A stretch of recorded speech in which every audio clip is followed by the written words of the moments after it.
Olá amigos, tudo bem? Aqui é o Dr. Caio Cariena, nós somos dos Irmãos Cariena e hoje eu trago para vocês um tema muito interessante, que é a questão do bite turbo ou o plano de levante.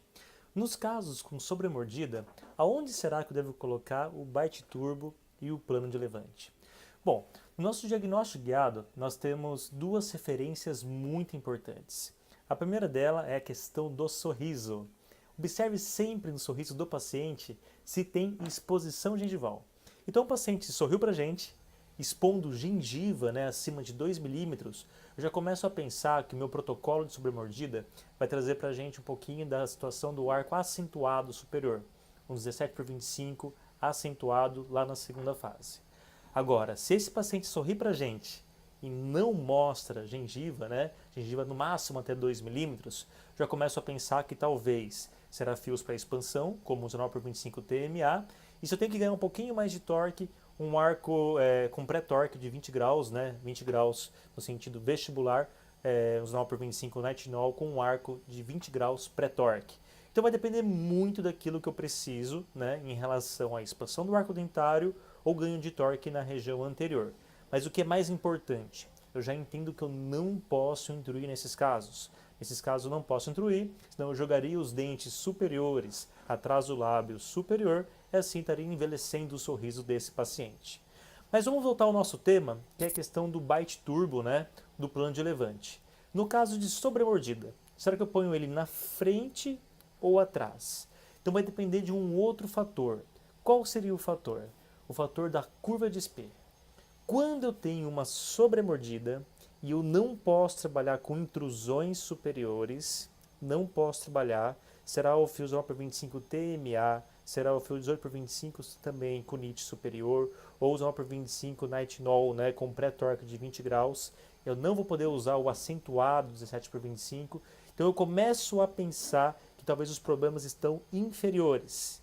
Então, se eu não posso trabalhar com intrusão, vou trabalhar mais no arco inferior. Aí eu tenho uma referência, que seria a curva de Spee. Quando a minha curva de Spee está acentuada, eu tenho que trabalhar com um princípio, dentro das 6 chaves de oclusão de Andrews, que é o nivelamento da curva de Spee. E para nivelar a curva de Spee, eu preciso ter o bite localizado na região anterior. Então aí está a grande dica para vocês. Já que eu não posso trabalhar com intrusões superiores, devido à falta de exposição gengival no sorriso, eu trabalho com o nivelamento da curva de Spee se ela estiver presente.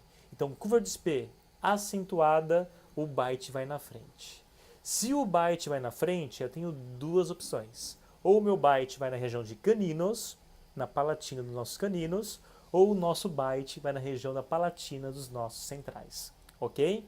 E agora, se a curva de Spee já estiver nivelada na fase inicial, e eu tenho uma sobremordida, aí meu plano de levante, meu bite turbo irá para trás, lá na região posterior, na cúspide palatina do segundo molar superior. Aí eu quero levantar, eu tenho nesse momento um momento de vestibularização desses dentes e intrusão. Então, possivelmente, esse paciente será um paciente de mésio-pradólico facial. Aquele paciente tem uma sobremordida com curva de Spee já nivelada. Agora, o paciente que tem uma curva de Spee presente, uma curva de Spee profunda ali, curva, nós estamos falando daí de um paciente de meso para braquifacial. Então vamos dar uma olhadinha agora, nesse caso, que é um caso que mostra para a gente realmente onde que existe uma sobremordida e eu entendo que eu não posso trabalhar com intrusões superiores porque a exposição de gengiva no sorriso é de até 2 milímetros, está no limite, está bonito, está bem bacana. Então eu vou avaliar quem? A minha curva de Spee. Ela estando presente, eu jogo esse meu bite na região anterior. Neste caso, eu fiz a opção de usar o bite na palatina dos centrais. Tenha muito cuidado com o uso do bite na palatina dos centrais. Se o paciente é muito braquifacial, musculatura potente, ele pode ter um pouquinho de intrusão nessa região. Mas eu fiz essa opção porque ficava muito distante o bite nos caninos. E como ele tinha uma grande classe 2, uma classe 2 esquelética devido à deficiência mandibular, eu precisava trabalhar com um avanço dentoalveolar inferior. Então esse bite nos caninos iria atrapalhar um pouquinho essa nossa dinâmica. Então observem aqui, nós temos uma classe 2 de mais ou menos 3,5, 4 milímetros e a nossa sobremordida. Desculpem, deixa eu voltar um pouquinho. Ótimo. Então aqui fizemos nosso byte na região anterior. Como ele tem um problema da classe 2, associamos agora um elástico de classe 2. Caso você queira, né, acelerar esse processo de extrusão posterior, também você pode associar um elástico box 1/4 médio. Então ele está utilizando um elástico, né, 5/16 médio, né, de classe 2, e se quisesse associar um elástico box de 1/4 médio nessa região. Então observe agora, né, neste outro caso, que é um caso que mostra pra gente, um caso que mostra pra gente também, né? Nós temos um paciente mesofacial e não expõe gengiva nesse sorriso. Quando ele mostra aqui, ó, tem uma sobremordida.